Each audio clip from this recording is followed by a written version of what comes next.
옛날 옛적 만석이라는 이름의 젊은 소금 장수가 있었습니다. 하루는 소금을 짊어지고 팔러 다니다 보니 산중에까지 들어오게 되었고 이미 날은 어둑해져 있었습니다. 마지막 남은 소금 한 지게를 짊어지고 땀을 흘리며 험한 산길을 걷고 있을 때였습니다.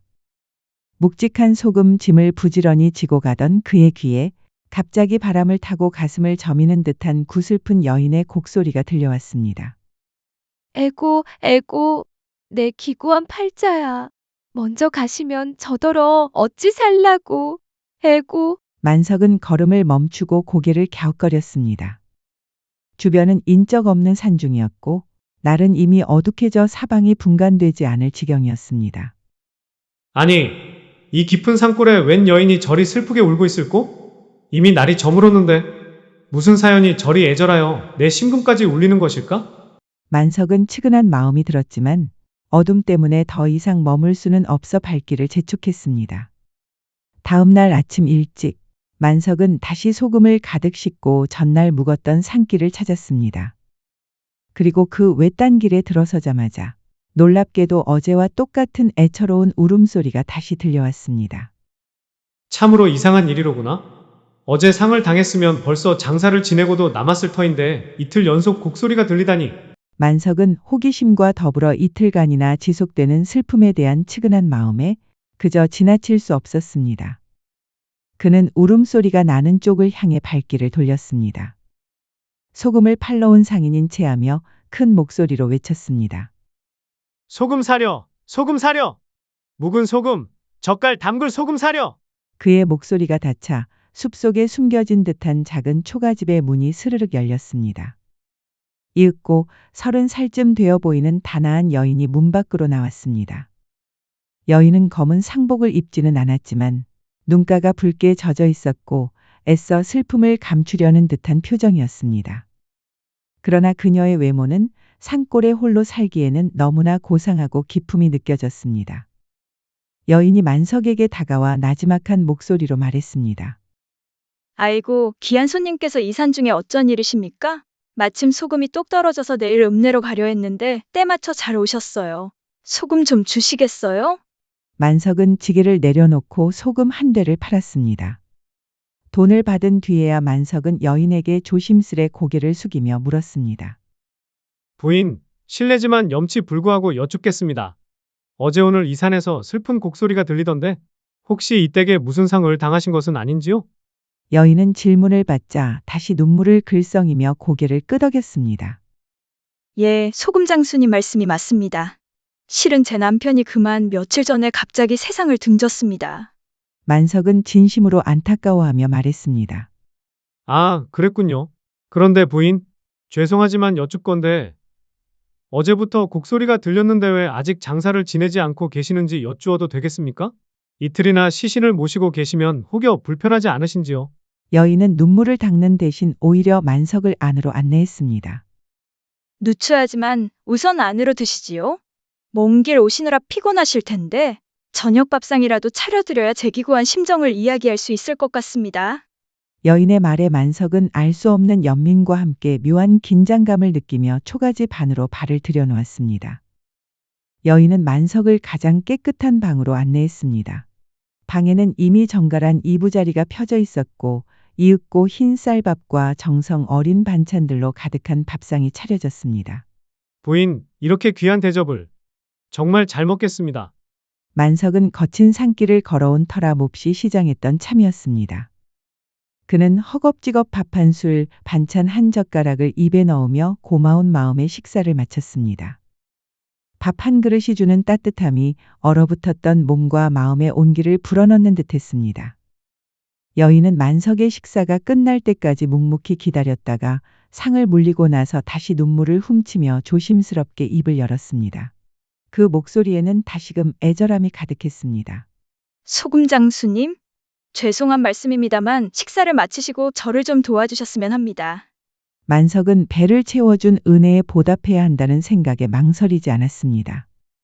어떻게 도와드려야 하는지요?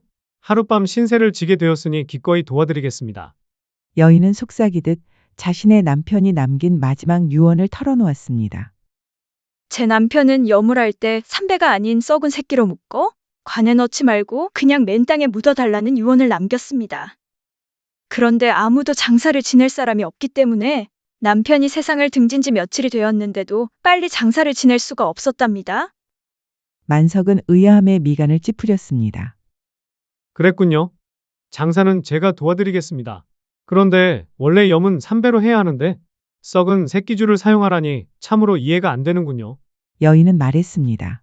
그렇긴 하지만 주인 양반의 유언이 그러하니 어찌하겠습니까? 제가 어찌 감히 죽은 남편의 마지막 뜻을 거스를 수 있겠어요. 만석은 그 기이한 유언이 마음에 걸렸지만 눈앞의 여인을 더 이상 슬픔에 빠지게 할 수 없어 결국 여인의 말에 따르기로 했습니다. 부인, 알겠습니다. 비록 유언이라지만 망자에게 예의를 다해야 할 터인데 제 마음이 편치 않으나 부인을 홀로 둘 수 없으니 그 뜻에 따르겠습니다. 제가 염을 돕지요. 여인은 만석의 말에 깊이 고개를 숙이며 감사를 표했고 곧이어 오래되어 색이 바랜 힘없이 사가버린 새끼줄 뭉치를 들고 왔습니다. 새끼줄은 군데군데 곰팡이가 핀 것처럼 거무튀튀했고 조금만 세게 잡아당겨도 푸스스하며 가닥이 끊어질 듯 위태로워 보였습니다. 만석은 깊은 한숨을 내쉬며 시신이 누워있는 방으로 들어섰습니다. 그는 조심스러운 손길로 여인이 건넨 썩은 새끼줄을 잡았습니다. 이토록 약한 줄로 염을 하다니 망자의 시신을 제대로 받들 수 있을까? 불안한 마음을 억누르고 만석은 억지로 그 작은 새끼를 이용해 시신의 팔과 다리, 몸통을 묶어 염을 했습니다. 새끼줄을 조일 때마다 혹시라도 끊어질까봐 만석은 힘을 주지 못하고 조심스럽게 매듭을 지어야 했습니다. 시신이 제대로 결속되지 않고 헐렁하게 묶여버렸지만 여인이 옆에서 지켜보는 통에 더 이상 이의를 제기할 수 없었습니다. 염을 마친 만석은 무거운 시신을 자신의 튼튼한 지게에 짊어졌습니다. 평생 소금 지게만 져왔던 만석이었지만 싸늘한 시신을 지는 기분은 남달리 섬뜩했습니다. 부디 이 기이한 유언이 망자를 편안하게 하는 길이기만을 바라야겠구나. 지게에 시신을 단단히 묶은 만석은 여인의 뒤를 따라 어둠이 짙게 깔린 산중으로 힘겨운 발걸음을 옮겼습니다. 발밑은 미끄러웠고 지게에 실린 시신의 무게는 점점 그의 어깨를 짓눌러 왔습니다. 짓밖은 하늘에 달빛 한 점 없는 칠흑 같은 어둠이 산중을 완전히 뒤덮고 있어서 만석은 발밑에 흙길조차 분간하기 힘들 정도였습니다. 희미하게 들려오는 짐승 소리만이 고요를 깨뜨릴 뿐 앞을 내다볼 수 없는 어둠은 만석의 불안감을 더욱 키웠습니다. 여인은 만석을 이끌고 좁고 험한 산길을 얼마쯤 걸어갔습니다. 그러다 갑자기 멈추어 서서 나지막이 말했습니다. 이곳이 좋겠습니다. 여기에 남편을 묻지요. 만석은 지게에서 시신을 내려놓고 삽을 들어 땅을 파기 시작했습니다. 주변이 너무 어두웠기 때문에 그는 대충 바닥이 평평하다고 느껴지는 곳에 삽을 찔렀습니다. 만석은 자신이 구덩이를 파는 그곳의 바로 옆이 발을 헛디디면 그대로 추락할 천길 깊이에 낭떠러지인 줄은 꿈에도 모르고 있었습니다. 구덩이를 다 파자 여인이 만석에게 다가와 속삭였습니다. 소금 장수님께서는 제 남편의 다리를 잡아 구덩이에 넣어주시지요. 제가 머리 쪽을 들겠습니다. 만석은 여인의 말대로 시체의 차가운 다리를 들고 막 구덩이에 넣으려 했습니다. 바로 그 순간 차가워야 할 시체에서 갑자기 뜨거운 온기가 느껴지더니 시신이 움찔거리는 느낌이 들었습니다. 시신이 움직이는 것 같은데요? 만석이 놀라서 여인에게 말을 건네려는 순간 아닌 게 아니라 시신이 갑자기 벌떡 하고 몸을 일으켰습니다. 시신이 몸을 일으키자 썩은 새끼줄은 툭 하고 힘없이 끊어지며 땅바닥에 떨어졌습니다.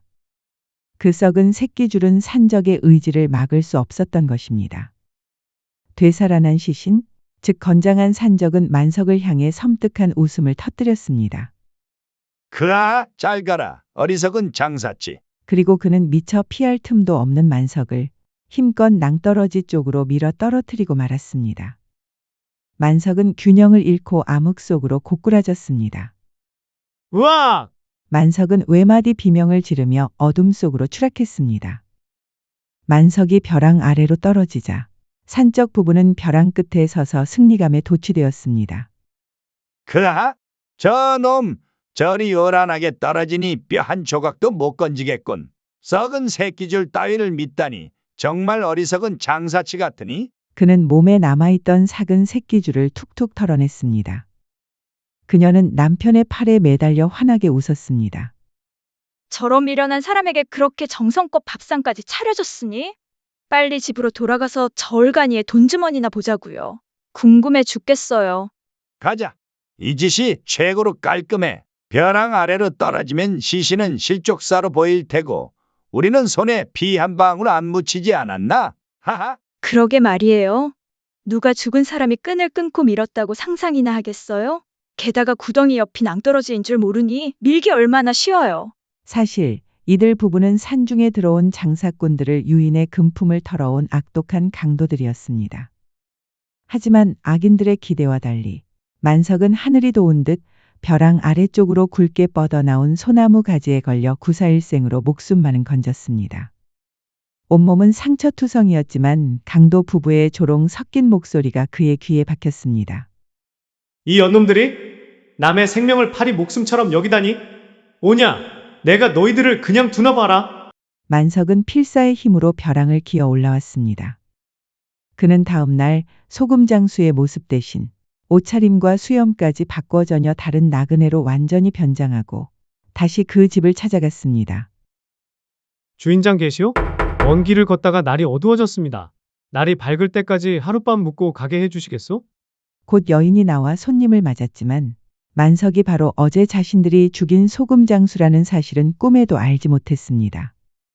오라, 운 좋은 날이군. 이틀 연속으로 손님이라니. 오늘 밤에는 두 놈이나 걸려들었으니. 여인은 쾌재를 부르며 만석을 흔쾌히 방으로 안내했습니다. 알겠습니다. 잠시만 기다려 주십시오. 방을 정리해 드리겠습니다. 만석은 방에 들어가 눕자마자 주머니 속에 숨겨둔 굵고 튼튼한 새끼줄을 단단히 쥐었습니다. 만석이 방에 누워 얼마쯤 시간이 흘렀을까? 다시 그 여인의 구슬픈 곡소리가 산중에 울려 퍼졌습니다. 만석은 자리를 박차고 일어나 문을 열고 처음 듣는 듯 놀란 표정으로 여인을 불렀습니다. 아니, 부인. 어찌 된 일로 이 밤에 곡소리가 들립니까? 상을 당하셨습니까? 여인은 어제와 똑같은 연기를 펼치며 남편이 방금 급사했다고 둘러댔습니다. 그리곤 남편의 유언대로 삭은 새끼로 염을 해야 한다고 또다시 연기를 하였습니다. 하룻밤 신세도 지게 되었으니 제가 마땅히 돕겠습니다. 그 기이한 유언대로 치러드려야지요. 만석은 여인에게서 썩은 새끼줄을 넘겨받는 척하며 시신이 누워있는 방으로 들어섰습니다. 그리고는 여인이 보지 않는 틈을 타 재빨리 자신이 주머니 속에 숨겨온 굵고 튼튼한 새끼줄을 꺼내 들었습니다. 만석은 썩은 새끼줄을 사용하는 것처럼 보이도록 조심스럽게 동작하며 사실은 튼튼한 새끼줄로 시신인 남편의 몸을 사정없이 꽁꽁 묶었습니다. 남편은 썩은 새끼줄인 줄로만 알고 아무 의심 없이 묶임을 당했습니다. 남편은 평소처럼 썩은 새끼줄로 묶여 손쉽게 풀 수 있으리라 믿으며 아무 의심 없이 누워 있었습니다. 시간은 깊은 밤, 주인은 칠흑 같은 어둠에 잠겨 만물의 형체를 희미하게 만들었습니다. 여인은 만석을 낭떠러지 바로 옆에 위험한 지점까지 안내했습니다. 여인의 안내대로 만석은 삽을 놀려 땅을 파기 시작했습니다. 흙이 쌓여 구덩이가 깊어질수록 만석의 심장은 차가운 복수심으로 가득 찼습니다. 마침내 구덩이를 다 파자 여인은 잔뜩 기대에 찬 목소리로 만석에게 속삭였습니다. 나그네님, 이제 시신을 묻을 차례입니다. 다리를 잡아 구덩이에 넣어 주십시오. 제가 머리 쪽을 들겠습니다. 만석은 여인의 말에 따라 시신이 누워있는 다리 쪽으로 몸을 숙였습니다. 그는 시신을 잡는 척하며 온 신경을 강도의 움직임에 집중했습니다. 만석이 시체의 다리를 들고 막 구덩이에 넣으려는 순간 남편은 예상했던 그대로 온몸에 힘을 주며 움찔거렸습니다. 하지만 이번에는 달랐습니다. 썩은 끈이라면 진작에 툭 끊어졌어야 했지만 만석이 감쪽같이 바꿔 묶은 튼튼한 새끼줄은 꿈쩍도 하지 않았습니다. 남편이 온 힘을 다해 몸을 비틀어도 끈은 그의 몸을 쇠사슬처럼 단단히 옥죄었습니다. 강도는 몸을 일으키기는커녕 제대로 움직일 수도 없는 꼴이 되어 당황과 공포에 사로잡혔습니다. 강도가 혼란에 빠져 묶여있는 바로 그 순간 만석은 기다렸다는 듯이 소름 끼치는 연기를 시작했습니다. 아이고 무서워라. 시신이 움직이다니? 이럴 수가. 이것은 분명 귀신이 장난을 치는 것이오.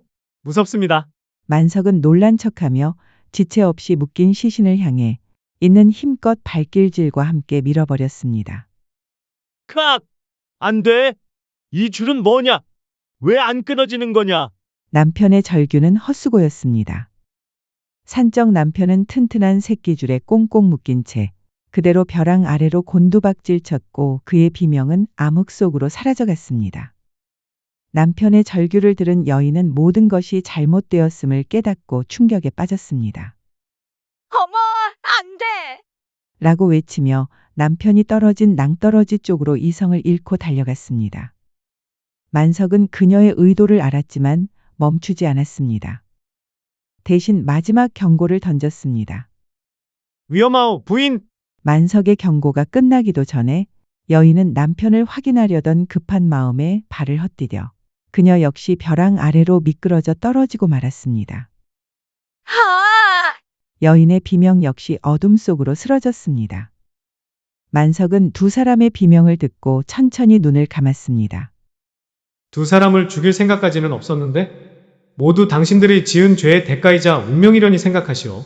만석은 조용히 지게와 삽을 챙겨 산을 내려왔고 그 후로 그 산 중에서는 다시는 여인의 구슬픈 곡소리가 들려오지 않았습니다.